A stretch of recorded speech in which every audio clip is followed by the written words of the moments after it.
My name is Tasha, and 5 years ago, I married Tom, thinking we shared the same dreams and ambitions. We moved into my luxury apartment on the top floor of a high-rise building, with a view that took my breath away every time I looked out the window. I worked as the head of the financial department in a trading company, and my career was on a steep upward trajectory. Tom's mother, Linda, lived nearby and visited us often. From the beginning, she made it clear that she didn't approve of my career-oriented lifestyle. "A woman's place is in the home," she'd say, her lips pursed in disapproval. "You should be taking care of your husband, not gallivanting off to work every day." I tried to keep the peace, smiling and nodding when Linda went on her tirades about the duties of a good wife. But inside, I was seething. I had made it clear to Tom from the start that I wanted to build my career before settling down to have children. He had agreed then, but as time went on, I could see him wavering under his mother's influence. One evening, after a particularly long day at work, I came home to find Tom and Linda sitting at our dining table, heads close together in conversation. They fell silent as soon as I walked in, and I felt a chill run down my spine. "Tasha," Tom said, his voice tight. "We need to talk." I dropped my bag and sat down, my heart pounding. "What's wrong?" Linda spoke up first. "Tasha, dear, we're worried about you. All this work, it's not healthy. You're neglecting your home, your husband. When are you going to start thinking about having children?" I took a deep breath, trying to keep my temper in check. "Linda, Tom and I have discussed this. We agreed that we'd focus on our careers first, then think about starting a family." Tom shifted uncomfortably in his seat. "Tasha, maybe it's time to reconsider. We're not getting any younger, and Mom's right. The apartment's a mess, and I'm tired of eating takeout every night." I couldn't believe what I was hearing. "Tom, are you serious? We talked about this. You know how important my job is to me. More important than your family?" Linda interjected, her voice sharp. I stood up, my chair scraping loudly against the floor. "My job is how I'm building a future for our family. I thought you understood that, Tom." I stormed out of the room, locking myself in our bedroom.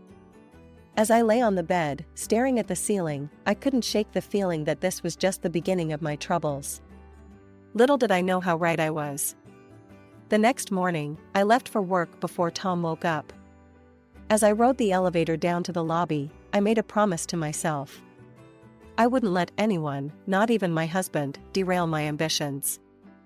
I had worked too hard to get where I was, and I wasn't about to give it all up now. I arrived at the office earlier than usual and stayed late into the night, determined to prove my worth. My dedication didn't go unnoticed. A few hours later, my secretary buzzed me. "Mrs. Thompson, the president would like to see you in his office." My heart raced as I made my way to the top floor. Mr. Johnson, our company president, was known for his shrewd business acumen and his tendency to spring surprises on his employees. "Tasha, come in," he said as I knocked on his door.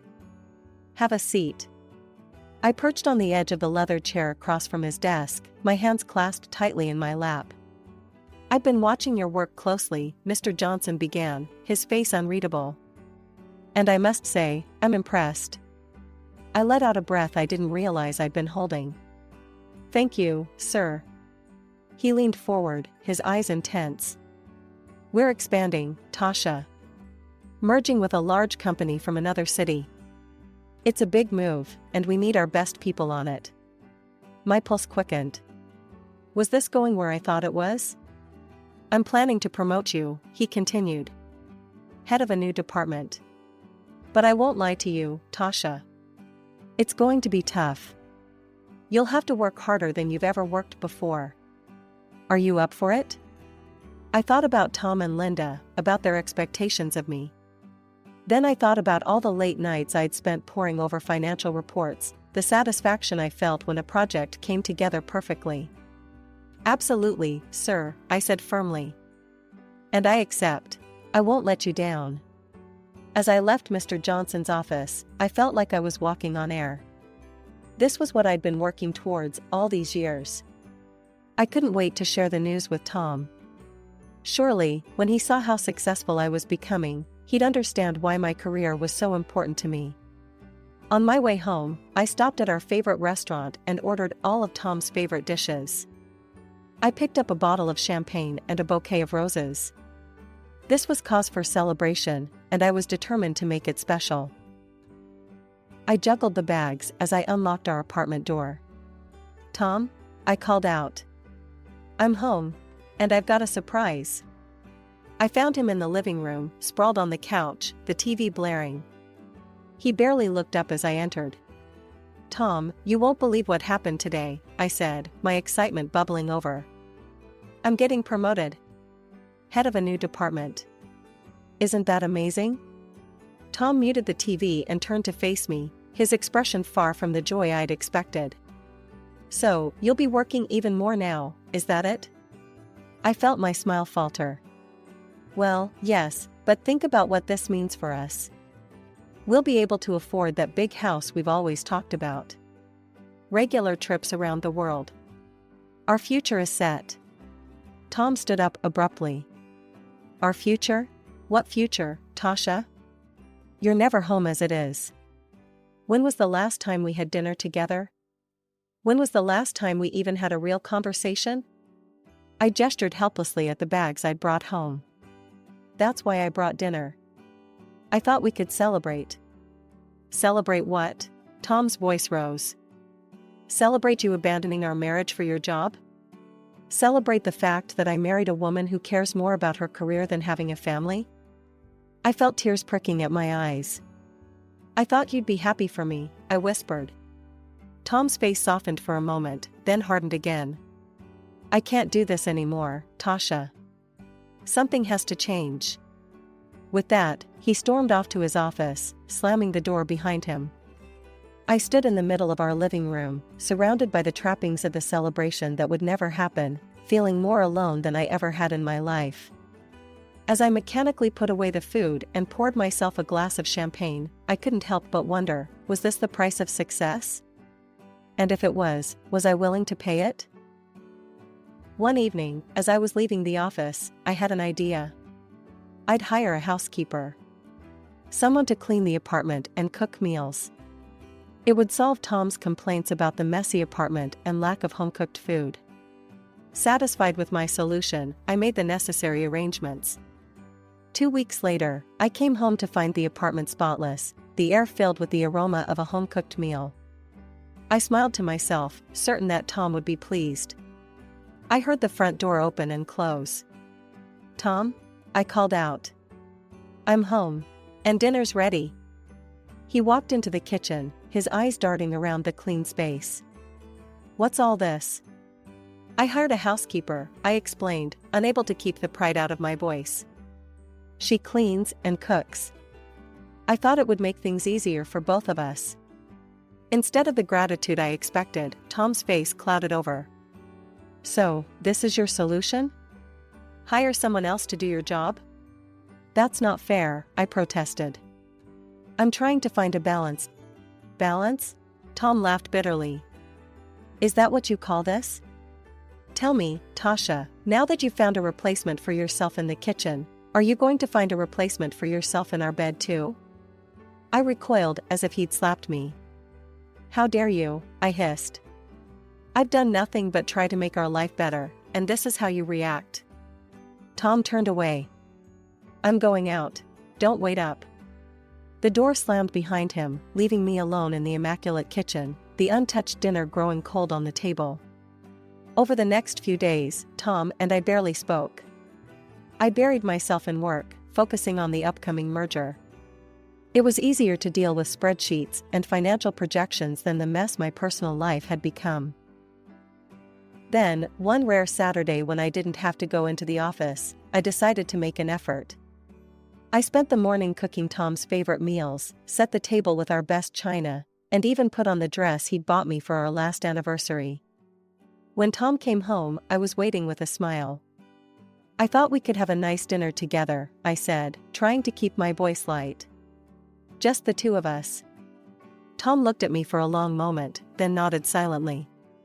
My heart leapt. Maybe this was the turning point we needed. I was just about to serve the appetizer when the doorbell rang. Confused, I went to answer it. There, standing in the hallway, was Linda. "Linda," I said, unable to keep the surprise out of my voice. "We weren't expecting you." "Oh, I was in the neighborhood and thought I'd drop by," she said, pushing past me into the apartment. "Tom, darling, there you are." I watched in dismay as my carefully planned romantic dinner turned into an impromptu family gathering. Linda dominated the conversation, peppering her small talk with not-so-subtle digs at my housekeeping and lack of maternal instincts. "You know," she said, helping herself to more wine, "in my day, a woman knew her place was in the home. We took pride in taking care of our husbands, raising our children." I stood up abruptly. "I think it's time for dessert," I said, fleeing to the kitchen. As I leaned against the counter, trying to regain my composure, I could hear Linda's voice drifting in from the dining room. "Tom, darling, you need to talk some sense into her. A woman's duty is to her family first. Everything else is secondary." I closed my eyes, fighting back tears. This wasn't how I had imagined my life would be. I had a successful career, a beautiful home, but at what cost? As I listened to Linda's continued lecture on the virtues of traditional family values, I couldn't help but wonder if I had made a terrible mistake somewhere along the way. One evening, I came home later than usual, my mind still buzzing with the day's meetings. As I opened the door to our apartment, I froze. There, scattered across the living room floor, were baby clothes. Tiny onesies, miniature socks, even a small pair of shoes. "Tom?" I called out, my voice wavering. "What's all this?" He emerged from the bedroom, a strange look on his face. "Oh, Mom brought those over. She thought it might help you get in the mood." I picked up a small t-shirt, my fingers trembling. "In the mood for what, exactly?" "For starting a family, of course," Tom said, as if it were the most obvious thing in the world. "Tasha, we're not getting any younger. It's time we seriously considered having children." I spent the rest of the evening silently putting away the baby clothes, my mind in turmoil. Was I being selfish? Was my ambition destroying my marriage? The next morning, I woke up to find more baby items strategically placed around the apartment. A rattle on the coffee table, a baby book on my nightstand, a high chair in the kitchen. Linda's handiwork, no doubt. I tried to ignore them, but they seemed to multiply. Every day, there was something new. It was as if the apartment was slowly transforming into a nursery, whether I wanted it to or not. One night, I came home to find Linda sitting on our couch, flipping through a parenting magazine. "Linda," I said, unable to keep the irritation out of my voice. "I didn't know you were coming over." She looked up, a saccharine smile on her face. "Oh, Tasha, dear. I hope you don't mind. Tom said I could wait for him here. He's just popped out to get some groceries." I nodded stiffly, heading to the bedroom to change. When I came back out, Linda was standing by the window, looking out at the city skyline. "You know, Tasha," she said, not turning around. "A view like this is wasted on just two people. Imagine how lovely it would be to have a child toddle up to this window, their little hands pressed against the glass, eyes wide with wonder." I felt a headache coming on. "Linda, I appreciate your concern, but Tom and I will decide when we're ready for children." She turned to face me, her eyes hard. "And when will that be, Tasha? When you've worked yourself into an early grave? When it's too late?" I opened my mouth to argue, but at that moment, Tom walked in, arms full of grocery bags. He looked between us, sensing the tension. "Everything okay here?" he asked cautiously. Linda's demeanor changed instantly.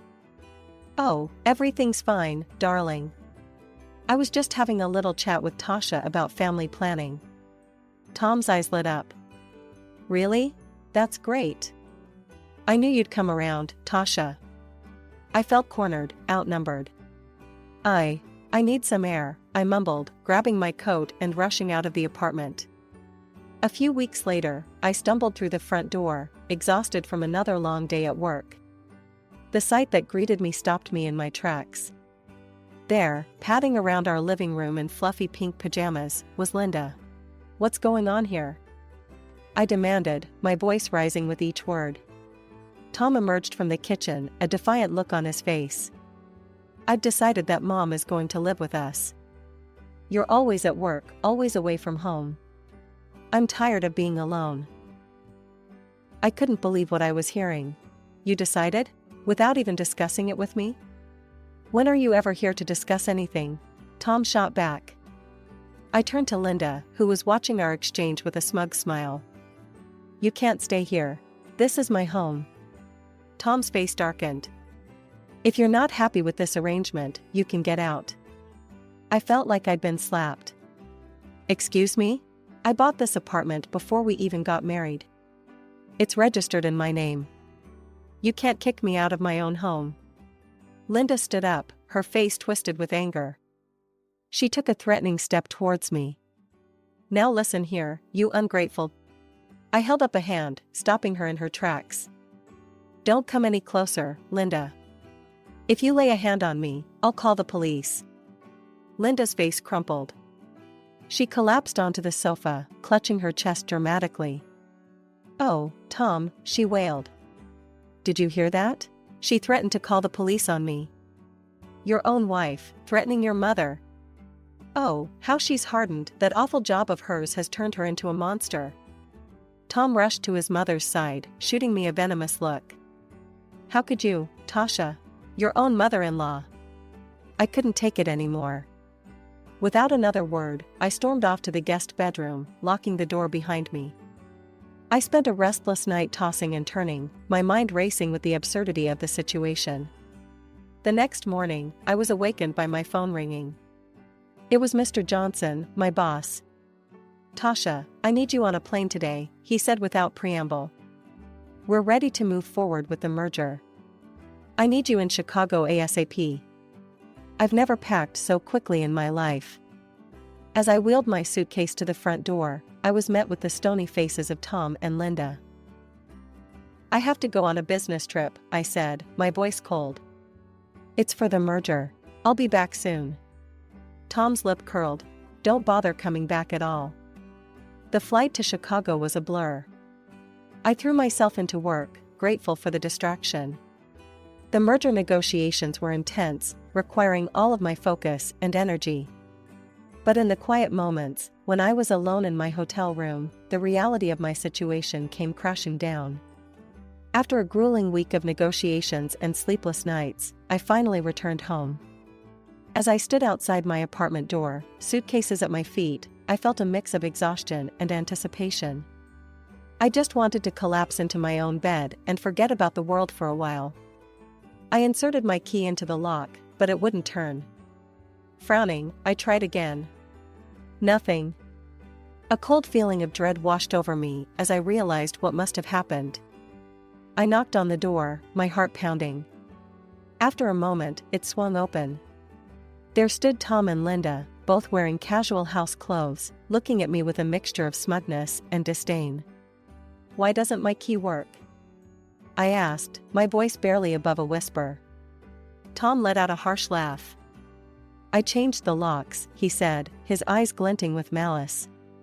"You can come in if you're ready to choose your family over your precious career." I stood there, stunned. "What are you talking about?" Tom reached into his pocket and pulled out a stack of papers. With a flourish, he presented them to me. "Divorce papers," he said. "It's time to choose, Tasha. Your career or your home. What's it going to be?" I looked at Tom, really looked at him, and in that moment, I realized something profound. I didn't love him anymore. The man I had married was gone, replaced by this bitter, manipulative stranger. Linda's shrill voice cut through my thoughts. "Well, we're waiting. Make your choice." I took a deep breath, straightening my spine.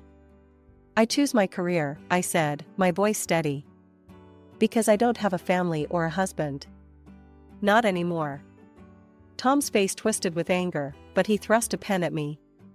With a steady hand, I signed the divorce papers right there in the hallway. As soon as I finished, Linda grabbed my arm and roughly pushed me towards the elevator. "Good riddance," she spat, slamming the door behind me. I stood there, staring at the closed door of what used to be my home. A laugh bubbled up from my chest, bordering on hysterical. I had just been kicked out of my own apartment, the one I had bought with my hard-earned money. Too tired to make a scene, I gathered my suitcases and made my way to a nearby hotel. A few hours later, I received a call from my friend Rachel, a realtor I had worked with when buying the apartment. "Tasha, hon, how are you doing?" Rachel asked, concern evident in her voice. "I've been better," I admitted. "Why do you ask?" Rachel hesitated. "I've seen Tom's posts on social media. He's saying some pretty nasty things about you." My stomach dropped. "What kind of things?" "He's calling you a soulless careerist who destroyed your family for the sake of your job. Says he sacrificed everything for your relationship and you just used him and tossed him aside. He's even talking about suing you for alimony. People are really sympathizing with him, Tasha." I felt a surge of anger. "That's not what happened at all." "I didn't think so," Rachel said. "Want to tell me your side?" I gave her a brief rundown of the events of the past week. When I finished, Rachel was quiet for a moment. "Oh, Tasha," she finally said. "I'm so sorry you're going through this. Listen, I'm going to set the record straight with our friends and colleagues. People need to know the truth." "Thanks, Rachel," I said, feeling a lump in my throat. "I really appreciate that." As I hung up the phone, I felt a mix of emotions. Anger at Tom's lies, gratitude for Rachel's support, and a growing determination. Tom might have taken my home for now, but I wasn't going to let him take my reputation or my dignity. The vibration of my phone startled me out of my thoughts. Mr. Johnson's name flashed on the screen, and my stomach dropped. I took a deep breath and answered. "Tasha, we need to talk," Mr. Johnson said, his voice uncharacteristically serious. "I've heard some concerning things on social media." I closed my eyes, bracing for the worst. "Sir, I can explain dash." "No need to explain, Tasha," he interrupted. "I want to hear your side of the story." Relief washed over me. I took a deep breath and launched into the whole sordid tale, the arguments, Linda moving in, being locked out of my own apartment, and Tom's social media smear campaign. When I finished, there was a long pause on the other end of the line. Then, to my surprise, Mr. Johnson chuckled. "Tasha, do you really think I'd believe that nonsense your ex is spouting?" he said. "I know you. I've seen your dedication, your work ethic. Don't let this affect your confidence. You have every right to defend yourself, and I want you to know that the company stands behind you." Tears of relief pricked at my eyes. "Thank you, sir. You don't know how much that means to me." A couple of days later, my phone pinged with a social media notification. Tom was doing a live broadcast from my apartment. Curious, I tapped on the video. There was Tom, grinning at the camera, surrounded by a film crew. "Hey everyone! Exciting news, we're about to start a major renovation on our apartment. The crew from Extreme Makeover, Home Edition will be here in 2 weeks to transform this place." I stared at the screen, a plan forming in my mind. Instead of anger, I felt a sense of calm determination. I picked up my phone and dialed Rachel's number. "It's Tasha. I need a huge favor," I said the moment she answered. "I need you to sell my apartment. Fast. Like, within 2 weeks fast." Rachel let out a low whistle. "That's a tall order, Tasha. What's the rush?" I quickly explained about Tom's renovation plans. "I need new owners in there before that film crew arrives." "But Tasha, how am I supposed to show the apartment? Tom changed the locks, remember? I sent her the most recent photos I had of the place. These will have to do." "I know it's not ideal, but..." Rachel cut me off with a laugh. "Oh, honey, you underestimate me. I've got a couple who've been looking for exactly this kind of place in this area. they trust my judgment. With these photos and the reputation of the building, I think I can make this happen. 2 weeks flew by in a blur of work and anticipation. Before I knew it, the day of the big renovation reveal had arrived. I sat in my hotel room, laptop open, watching the live stream with bated breath. The camera panned across my former apartment, now filled with an excited film crew and construction workers. Tom and Linda stood in the center, beaming at the cameras.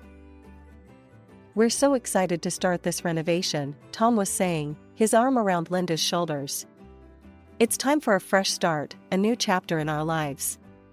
Just as the host was about to give the signal to start demolition, there was a commotion off camera. The door burst open, and in walked a smartly dressed couple, followed by a familiar face, Rachel. "I'm sorry, but you can't renovate this apartment," the man said, holding up a stack of papers. "It belongs to us now." The camera swung wildly as confusion erupted. Tom's face went from shock to anger. "What are you talking about? This is my home."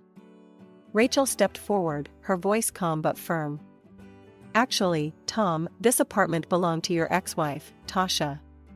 She sold it to this lovely couple 2 weeks ago. Your signature on the renovation documents is a forgery." The host of the show turned to Tom, his face livid. "You forged documents? Do you have any idea how much trouble you've caused?" Tom and Linda's faces turned a deep shade of red as the host continued to berate them on live television. The scandal unfolded in real time, with millions of viewers watching as Tom's lies came crashing down around him. I couldn't help but laugh, feeling a mix of vindication and relief. It was over. I had won. With the proceeds from the sale of the apartment, I made a bold move. I bought a charming little house in the city where our company had just completed its merger. It felt poetic, somehow a new home in the city where my career was taking off. To my delight, Mr. Johnson appointed me as the head of our newly acquired company. It was a challenge, but one I was more than ready for. Weeks later, I found myself face to face with Tom again, this time in a courtroom. He had the audacity to demand half of the proceeds from the apartment sale, plus alimony. I watched with satisfaction as the judge denied his claims, citing his attempt to unlawfully seize my property and the forged documents. As we left the courthouse, Tom approached me, his earlier bravado replaced by desperation. "Tasha, please," he begged. "I'm sorry for everything. Can't we start over? Give our marriage another chance?" I looked at him, really looked at him, and felt nothing. No anger, no sadness, just a profound sense of freedom. I laughed, not unkindly, but with finality. "No, Tom," I said, shaking my head. "We can't start over. But I can start anew, and that's exactly what I'm doing." As I walked away, I felt lighter than I had in years. My career was soaring, I was leading a successful merger, respected by my peers and superiors alike. I had a beautiful new home, one that was truly mine.